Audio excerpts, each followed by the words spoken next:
Bismillahirrahmanirrahim. Assalamu alaikum dear students. How are you? I hope you'll be fine. I'm here with chapter number 6 Behlol, and today we are going to deal with question and answers that are given at the end of this chapter. So open up your reading and comprehension exercise A.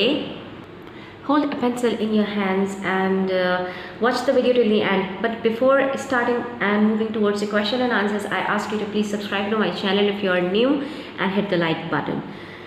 Okay, question number 1, part A. What kind of person was Behlol? Now here students, they are asking that how was the person, how would you describe Behlol, and you have to tell something about the personality of Behlol. Behlol कैसा आदमी था? So as I told you earlier, you just try to search for the answer of question number 1 in the first 2 paragraphs. Mostly the answer is in these 2 paragraphs. ठीक है, तो हम यहाँ पर बहलोल के बारे में ज़रा सर्च कर लेते हैं कि वो किस किस्म का आदमी था.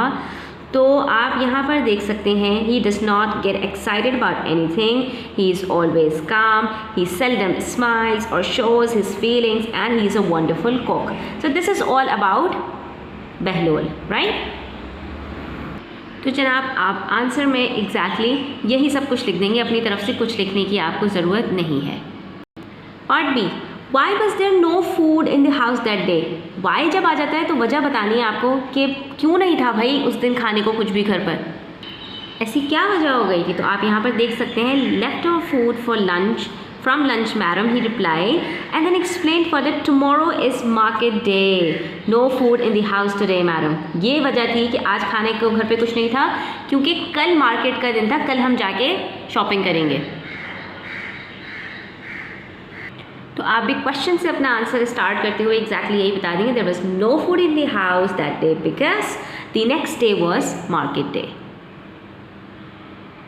नेक्स्ट पार्ट है part C, why was Bahlul asked to feed the chickens. यहाँ पर भी आपको रीज़न बताना है बहलोल को क्यों कहा गया कि खाना पहले चिकन्स के ऊपर ट्राई कर लो कि वो सही है या नहीं है. तो हम भी क्वेश्चन से अपना आंसर स्टार्ट करते हुए लिखेंगे, Bahlol was asked to feed the chickens because if the chickens did not fall ill after eating that tin food then the food would be safe for the guests to eat. ठीक है, कि अगर वो मुर्गियाँ बीमार नहीं पड़ती खाना खाने के बाद तो इसका मतलब है कि वो मेहमानों को भी खिलाया जा सकता है, उनको कुछ नहीं होगा. नेक्स्ट क्वेश्चन है part A, the counsellor and his wife expect to stay for supper. Supper किसको कहते हैं? शाम का नाश्ता जो होता है, जो टी टाइम होता है उसको कहा जाता है, जो डिनर से पहले किया जाता है. तो क्या उस टाइम तक रुकने की उनकी उम्मीद थी कि वो दोनों उस वक्त तक रुकेंगे? तो यहाँ पर स्टूडेंट्स, क्योंकि आपको अपना ओपिनियन बताना है कि क्या उन्होंने ऐसा कुछ जाहिर किया कि वो शाम के खाने पर नहीं रुकेंगे. तो यहाँ पर आप देख सकते हैं स्टोरी के स्टार्ट में, late one morning the area councillor and his wife call to see me. They made no sign of wanting to leave but sat and talked as the dusk turned into night. ठीक है, उन्होंने जाने की कोई sign जाहिर नहीं की कि वो जाने वाले हैं, बल्कि वो इतनी देर रुके कि शाम जो थी वो रात में ढल गई. ठीक है, तो I thought I had better offer them some supper. तो मैंने यही सोचा कि मुझे उनको सफ़र के लिए ऑफ़र करना चाहिए, रोकना चाहिए मुझे. तो हम जवाब में एग्जैक्टली यही लिखेंगे, the counsellor and his wife expected to stay for supper because they made no sign of wanting to leave. Next part E, what did the lady think when she heard the news that the chickens are dead. जाहिर सी बात है उन्होंने और क्या सोचा होगा, यही सोचा होगा कि टिन का जो खाना था वो ख़राब था, तभी तो वो मुर्गियाँ मर गई. पूरी बात जाने बगैर वो उन्होंने तो चिकन्स को डालने के लिए ही इसीलिए कहा था कि पता चल जाए खाना सही है या नहीं.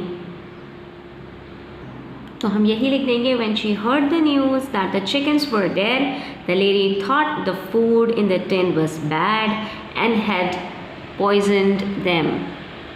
Next we have part F, how did the chickens die?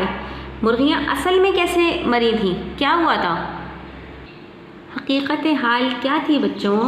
तो the chickens were killed by a fox. उनको तो एक लोमड़ी उठा कर ले गई थी, वो खा गई थी. Next we have a difficult question. What can you say about the storyteller? Write a short paragraph about her. ठीक है, तो हमें जिसने पूरी स्टोरी सुनाई है उनको अपने वर्ड्स में डिस्क्राइब करना है. हमें उनका नाम वगैरह तो नहीं पता, सिर्फ उनकी पर्सनालिटी को हम यहाँ पर डिस्क्राइब करेंगे. The story teller was a lady who had lived on a plantation for many years. She has a calm temperament. She must be a good employer because the cook has been with the family for years. She was also considerate towards her guests as she was offering with hospitality the supper, although there was nothing in the house, and was polite towards animals too, as she was considerable towards the chickens. She was in control of her emotions. After happening so much hassle, she was not furious. Part H. What makes this story humorous? क्या चीज़ इस कहानी को मज़ाहिया बना देती है? तो हम इसके रीजंस ये बता सकते हैं. The strange situation, Behlol's calm answers and the hilarious confusion make this story humorous. Next we have question number 2, reference to context. He's gone to see if the chickens are still alive. I thought to myself. ठीक है, ये story teller जो खातून है ना, उनके words हैं. अब इससे रिलेटेड हमसे क्वेश्चन नंबर 1 है, who is the speaker and who is being referred to as he. किसने कहे ये अल्फाज और यहाँ पर जो ही है ये कौन है? The answer is the speaker is the lady of the house and Bahlul is being referred to as he. Part B number 2 number 2 of part A. Why is the speaker wondering about this at this time? वो इस वक्त में ऐसा क्यों सोच रही हैं कि वो बाहर गया है चिकन्स को देखने के, वो ज़िंदा हैं या नहीं हैं? इस वक्त उनको ये ख्याल क्यों आ रहा है? तो भाई इस वक्त जान पर बनी हुई है. She is wondering whether the chickens have been poisoned or not and whether she and her guests are likely to suffer. ठीक है, मुर्गियों को कुछ हुआ या नहीं, इसी से तो पता चलेगा कि वो लोग ठीक रहेंगे या नहीं. Number 3, what happens immediately after this. उसके फ़ौरन बाद क्या हुआ? जिस वक्त ये सोच रही थी उसके फ़ौरन बाद क्या हुआ था? तो जी, Bahlul comes back with the news that all the chickens are dead. फ़ौरन ही वो ये खबर लेकर आ गया था. Now come to part B, question number 1. I am afraid we have a problem. I explained. Who is explaining to whom? यहाँ पर भी कौन स्पीकर है और किससे क्या एक्सप्लेन कर रहा है? तो सिंपल है, the lady of the house is explaining to her guest, the area councillor and his wife. Part 2, why is an explanation required? क्यों वजाहत की ज़रूरत पड़ गई? The answer would be an explanation is required because the guests were unaware of the lady's plan of feeding the chickens first to see if they would survive after having 10 food. Explanation इसलिए required थी क्योंकि वहाँ पे जो guest थे उनको तो कुछ भी खबर ही नहीं थी कि चल क्या रहा है. Next, what for the explanation does the speaker give? इसके अलावा और क्या क्या वजाहत दी वहाँ पर स्पीकर ने? तो the speaker further explains that the food was indeed poisoned and that the guest should go and be sick.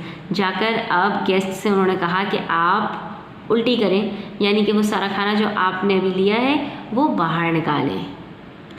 So my dear students, we have completed exercise A, question number 1 and 2 in detail here. Thanks for watching the video till the end. Take care. Allah Hafiz.